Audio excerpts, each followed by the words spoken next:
ஓம் விக்னேஸ்வராய நமக. மம குலதேவதாம்னியப்ப சுவாமியே நமக. பேரன்பு மிக்க குக்கு மீடியா சேனல் நேயர்களுக்கு ஜோதிடர் எம் முத்துச்சாமியின் இனிய வணக்கங்கள். எதிலும் நிதானம், யோகம், எதிர்பார்ப்பவற்றையெல்லாம் நிறைவேற்றக்கூடிய ஆற்றலும் வல்லமையும் கொண்ட கடகராசி என்பதே உங்களுக்கு குரோதி வருடத்தின் புரட்டாசி மாதத்திற்கான பலாபலன்கள். முதல்ல கிரக அமைப்புகள் நன்றாக இருக்கா என்று பார்ப்போம். கடகராசிக்கு அதிபதியான சந்திரபகவான் 27 நாட்களுமே ஒவ்வொரு ராசியாக சுற்றி கொண்டே வருகிறார். உங்கள் ராசிக்கு மிகப்பெரிய யோகாதிபதியாகிய செவ்வாய் பகவான் 12ஆம் இடத்துல விரயஸ்தானத்தில் அமர்ந்திருக்கின்றார். உங்கள் ராசிக்கு 3ஆம் இடத்துல தனாதிபதியாகிய சூரிய பகவான் புத பகவானோடு சேர்ந்து அமர்ந்திருக்கின்றார். அவருடைய கேது பகவானும் அமர்ந்திருக்கின்றார். புத பகவான் இந்த மாதம் 20ஆம் தேதி வரை ஆட்சி உச்சம் பெற்று கன்னியா ராசியிலும் 20ஆம் தேதிக்கு மேலே துலா ராசியிலும் அமர்வார். துலா ராசியில் இந்த மாதம் முழுவதும் சுக்கிர பகவான் அமர்ந்திருக்கின்றார். உங்கள் ராசிக்கு 8ஆம் ஸ்தானத்தில் சனி பகவான் இருக்கிறார். பாக்கியஸ்தானத்தில் ராகு பகவான் இருக்கின்றார். லாபஸ்தானத்தில் குரு பகவான் அமர்ந்திருக்கின்றார். இதுதான் இந்த மாதத்திற்கான கிரக அமைப்புகள். அன்றே பொதுவாக கிரகங்கள் நமக்கு சாதகமாக இருந்தால் நல்ல பலன்கள் நிறைய கிடைக்கும். அதன்படி முதல்ல தனஸ்தானாதிபதியாகிய சூரிய பகவான் உச்சம் பெற்ற புதனோடு சேரனால பணப்பொருளாதாரம் மிக மிக மிக சிறப்பாக இருக்கும். குடுக்கல் வாங்கலில் நிம்மதியான தன்மையை அடைவீர்கள். எதிர்பார்த்த பொருளாதாரம் உங்களுக்கு இந்த மாதம் முழுவதும் ஃப்ளோட்டிங் மணியாக வந்து சென்று கொண்டே இருக்கும். என்ன பலவிதமான காரணங்களுக்காக குடுக்கல் வாங்கலில் நிம்மதியான தன்மை அடையக்கூடிய வாய்ப்புகள் உண்டு. கடன், இஎம்ஐ கட்டுதல், வட்டி கட்டுதல், தவணை கட்டுதல் இதெல்லாம் கரெக்டாக நடக்கக்கூடிய அளவுக்கு வாய்ப்பு உண்டு. ஏன்னா அதே முக்கியமான விஷயம். அதனால் அது சரியாக நடக்கும். தனவாக்கு குடும்பஸ்தானம் யோகத்தை கொடுக்கும். தொழில் ஸ்தானத்தை பொறுத்தளவுக்கு இந்த மாதம் முழுவதுமே நல்ல பலன்கள் நிறைய கிடைக்க போகிறது.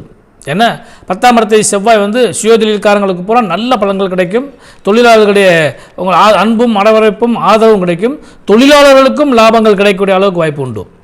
வியாபாரத்தில் புது புது நுணுக்கங்களையும் யுக்திகளையும் கையாளக்கூடிய அளவுக்கு வாய்ப்பும், வியாபாரத்தில் புது முயற்சிகளை செய்வதற்கான வாய்ப்புகளும் உண்டு. ஏன்னா இனி வரும் காலகட்டங்களில் பண்டிகைகள் நிறைய வருகிறது. அதனால் பண்டிகைக்கு தேவையான அந்த வியாபார நுணுக்கங்கள் பூரா உங்களுக்கு நிறைய கிடைப்பதற்கான வாய்ப்பு உண்டு. இவற்றையெல்லாம் பயன்படுத்தி இந்த மாதத்தை நல்ல சிறப்பான மாதமாக வியாபாரிகள் செய்து கொள்ள வேண்டியது உங்களுடைய கடமை. வியாபாரத்தில் இன்னும் அதிகமான எதிர்பார்ப்புகள் நிறைய இருக்கிறது. அதையெல்லாம் பூர்த்தி பண்ணுறதுக்கான தயாராக நீங்கள் இருக்கிறீங்க. அது தயாராக இருந்தால் நல்ல பலன்கள் இன்னும் நிறைய கிடைக்க போகிறது. அடுத்து உத்தியோகஸ்தலை பொறுத்தளவுக்கு இந்த மாதம் முழுவதுமே லாபத்தில் அமையக்கூடிய வாய்ப்பு உண்டு. ஏன்னா போனஸ் போடுறது நடக்கும். அதே மாதிரி எவ்வளோ தான் வேலை பளுக்கள் அதிகமாக இருந்தாலும் இந்த உழைப்புக்கேற்ற நல்ல வருமானங்கள் கிடைக்கிற வாய்ப்பு இருக்கனால உத்தியோகஸ்தர்களுக்கும் நல்ல ஒரு பலன்கள் நிச்சயமாக கிடைக்கக்கூடிய வாய்ப்பு உண்டு. அடுத்து உடல்நிலைகளில் கொஞ்சம் கவனமாக இருந்துங்க. ஏன்னா உடல்நிலைகளை பொறுத்தளவு கொஞ்சம் மத்தியமாக போய்கிட்டு இருக்கு. அதனால் உடல்நிலைகள் மட்டும் கொஞ்சம் கவனமாக பார்த்துங்க. இந்த மாதத்தில் 27, 28, 29ஆம் தேதி மதியம் வர சந்திராசிரம தினமாக அமைகிறதுனால அந்த காலகட்டங்கள் மட்டும் சற்று நிதானமாக இருந்துங்க. மற்றபடி இந்த மாதம் முழுவதுமே உங்களுக்கு சுப பலன்கள் நிச்சயமாக நிறைய கிடைக்க போகிறது. அதே மாதிரி சுப மங்கள யோகத்தை எதிர்பார்த்து காத்துக்கூடிய கடகராசி என்பவர்கள் அனைவருக்குமே இந்த மாதத்தில் துவக்கமாகிய 3, 4, 7 ஆகிய தேதிகளில் தேய்பிறை சுபமுகூர்த்த நாட்களாகவும் 18, 21, 28, 30 ஆகிய தேதிகளில் வளர்பிறை சுபமுகூர்த்த நாட்களாகவும் வருகிறது. இந்த மாதத்தில் விசேஷம் என்னன்னு சொல்லி கேட்டிங்கன்னா, இந்த மாதத்தில் 2ஆம் தேதியில் இருந்து 15ஆம் தேதி வரை மகாலயபட்ச திதிகள் என்று பெயர்.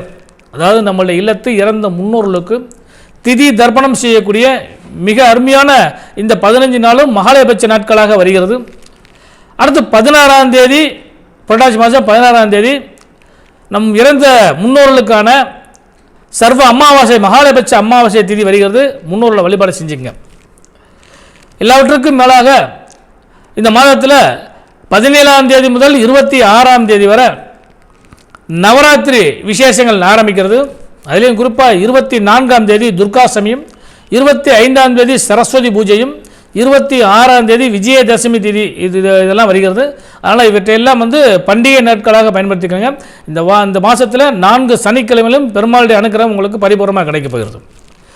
பெண்களுக்கு யோகமும் லாபமும் கலந்த இந்த மாதம் முழுவதும் கணவன் மனைவி உறவு அந்யோன்யமாக இருக்கும். சுபமங்கலத்தை எதிர்பார்த்து காத்துக்கூடிய பெண்களுக்கெல்லாம் சுப செய்திகள் கிடைக்கும். தொழில் வியாபாரத்தில் நிம்மதியான தன்மையை அடைவீர்கள். ஒரு புதிய முயற்சி செய்வதற்கான வாய்ப்புகளும் கிடைக்கும். அதுவும் குறிப்பாக சொல்ல போனோம்னா ஆடை ஆபரணங்கள் அழகு சார்ந்த விஷயங்கள் செய்கிறவங்களுக்கும் கலைத்துறை சார்ந்த பெண்களுக்கும் குறிப்பாக தொழில்துறையில் சுழலும் எந்திர சார்ந்த விஷயங்கள் செய்கிறவங்களுக்கெல்லாம் இந்த மாதம் முழுவதுமே நல்ல பலன்கள் நிறைய கிடைப்பதற்கான வாய்ப்புகள் உண்டு. அதே முதல் சொன்ன மாதிரி இந்த ஆடை ஆபரணத்துறை சம்பந்தப்பட்டவங்களுக்கெல்லாம் இந்த மாதம் ஒரு நல்ல அற்புதமான வரப்பிரசாத மாதமாகவே அமைய காத்திருக்கிறது. இனி வரும் காலகட்டங்கள் பண்டிகைகள் நிறைய வரக்கூடிய காலகட்டங்களில் உங்களுடைய முழு முயற்சியும் உங்களுக்கு நல்ல ஒத்துழைப்பு கொடுக்கும். கடன் விஷயங்கள் இருந்தால் அவையெல்லாம் இந்த மாதத்தில் உங்களுக்கு காணாமல் போகிற அளவுக்கு கொஞ்சம் கொஞ்சமாக அடைக்கிறதுக்கான வாய்ப்புகள் நிச்சயமாக கிடைக்கும். முன்னேற்றத்தை நோக்கி செல்லக்கூடிய இந்த மாதத்தை நீங்கள் பயன்படுத்தினால் சுபமும் யோகமும் நிச்சயமாக கிடைக்கும். மனம் விரும்பிய மணாளன் கிடைப்பான். குழந்தை பாக்கியங்கள் கிடைக்கும். வீடு வண்டி வாகன யோக சேர்க்கைகள் கிடைக்கும். தாய் வழி உறவுகளால் நன்மைகள் கிடைக்கும். இந்த மாதம் முழுவதுமே கடகராசி என்பவர்களுக்கு சுப பலன்கள் நிறைய கிடைக்கப் போகிறது. இனிய நல்வாழ்வு.